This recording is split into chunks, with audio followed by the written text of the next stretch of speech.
Hello दोस्तों, आप देख रहे हैं मेरा YouTube चैनल भक्ति भजन एंड स्टोरी। किसी भी व्यक्ति को ना तो समय से पहले और ना ही भाग्य से अधिक कुछ मिलता है, लेकिन उसे सदैव पाने के लिए प्रयत्नशील रहना चाहिए।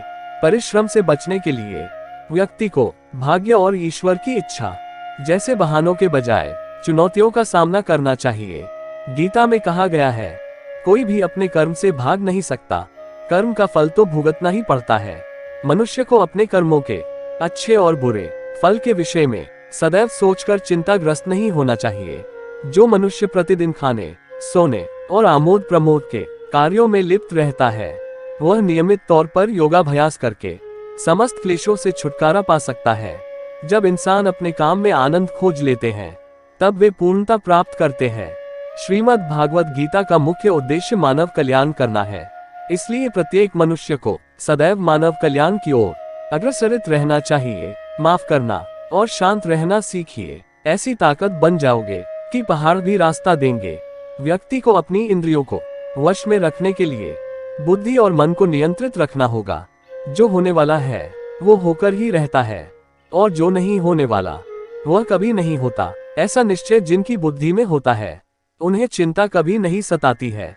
इंसान हमेशा अपने भाग्य को कोसता है, ये जानते हुए भी कि भाग्य से भी ऊंचा उसका कर्म है, जिसके स्वयं के हाथों में है। व्यक्ति को आत्मज्ञान के माध्यम से संदेह रूपी अज्ञानता को समाप्त करना चाहिए। मैं उन्हें ज्ञान देता हूँ जो सदा मुझसे जुड़े रहते हैं और जो मुझसे प्रेम करते हैं। सत्य कभी दावा नहीं करता कि मैं सत्य हूँ, लेकिन झूठ हमेशा दावा करता है कि सिर्फ मैं ही सत्य हूँ। परिवर्तन संसार का नियम है। समय के साथ संसार में हर चीज परिवर्तन के नियम का पालन करती है। हालांकि मैं भूत, भविष्य और वर्तमान काल के तीनों जीवों को जानता हूँ, लेकिन मुझे वास्तव में कोई नहीं जानता है। संयम, सदाचार, स्नेह और सेवा, ये गुण सत्संग के बिना नहीं आते। क्रोध से भ्रम पैदा होता है, भ्रम से बुद्धि व्यग्र होती है। जब बुद्धि व्यग्र होती है, तब तर्क नष्ट हो जाता है। जब तर्क नष्ट होता है, तब व्यक्ति का पतन हो जाता है। आत्मा न तो जन्म लेती है, न कभी मरती है, और न ही इसे कभी जलाया जा सकता है, न ही पानी से गीला किया जा सकता है। आत्मा अमर और अविनाशी है। अगर व्यक्ति शिक्षा से पहले संस्कार, व्यापार से पहले व्यवहार और भगवान से पहले माता पिता को पहचान ले, तो जिंदगी में कभी कोई कठिनाई नहीं आएगी। विषयों का चिंतन करने से विषयों की आसक्ति होती है, आसक्ति से इच्छा उत्पन्न होती है, और इच्छा से क्रोध होता है, क्रोध से सम्मोहन और अविवेक उत्पन्न होता है। जैसे प्राणी अपने पुराने कपड़ों उतार कर फेंक देता है, नए को धारण करता है, उसी प्रकार यह आत्मा पुराने शरीर से त्याग करके नया शरीर प्राप्त करती है। तुम उसके लिए शोक करते हो जो शोक करने के योग्य नहीं है, और फिर भी ज्ञान की बातें करते हो। बुद्धिमान व्यक्ति ना जीवित और ना ही मृत व्यक्ति के लिए शोक करते हैं। मन की गतिविधियों, होश, श्वास और भावनाओं के माध्यम से भगवान की शक्ति सदा तुम्हारे साथ है, और लगातार तुम्हें बस एक साधन की तरह प्रयोग कर सभी कार्य कर रही है। हर किसी के अंदर अपनी ताकत और अपनी कमजोरी होती है। मछली जंगल में नहीं दौड़ सकती, और शेर पानी में राजा नहीं बन सकता, इसलिए अहमियत सभी को देनी चाहिए। धर्म युद्ध में कोई भी व्यक्ति निष्पक्ष नहीं रह सकता है। धर्म युद्ध में जो व्यक्ति धर्म के साथ नहीं खड़ा है, इसका मतलब है वह अधर्म का साथ दे रहा है, वह अधर्म के साथ खड़ा है।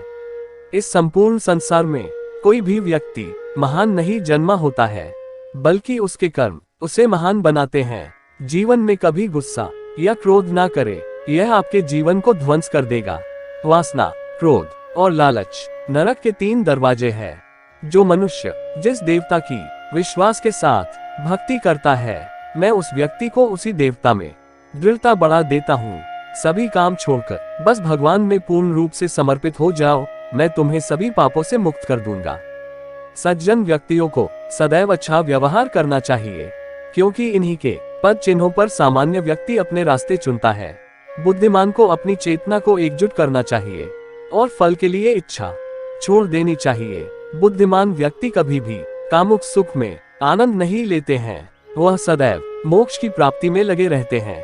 वह व्यक्ति जो सभी इच्छाएं त्याग देता है, उसे शांति की प्राप्त होती है।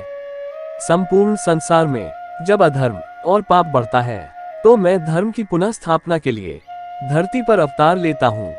जैसे अंधेरे में प्रकाश की ज्योति जगमगाती है, ठीक उसी प्रकार से सत्य की चमक भी कभी फीकी नहीं पड़ती। इसलिए व्यक्ति को सदैव सत्य बोलना चाहिए। मैं सभी प्राणियों के हृदय में विद्यमान हूँ। परिवर्तन ही इस संपूर्ण संसार का नियम है। इसलिए व्यक्ति को कभी अपने वर्तमान पर घमंड नहीं करना चाहिए। मनुष्य का संपूर्ण शरीर 5 तत्वों से मिलकर बना है, अग्नि, जल, वायु, आकाश और पृथ्वी, और अंत में उसके शरीर को इन्हीं 5 तत्वों में ही विलीन हो जाना है। व्यक्ति को अपने आप को सदैव ईश्वर को समर्पित कर देना चाहिए, तभी वह दुखों, चिंता और परेशानियों से मुक्त रह सकता है। प्रत्येक बुद्धिमान व्यक्ति को क्रोध और लोभ त्याग देना चाहिए, क्योंकि इससे आत्मा का पतन होता है।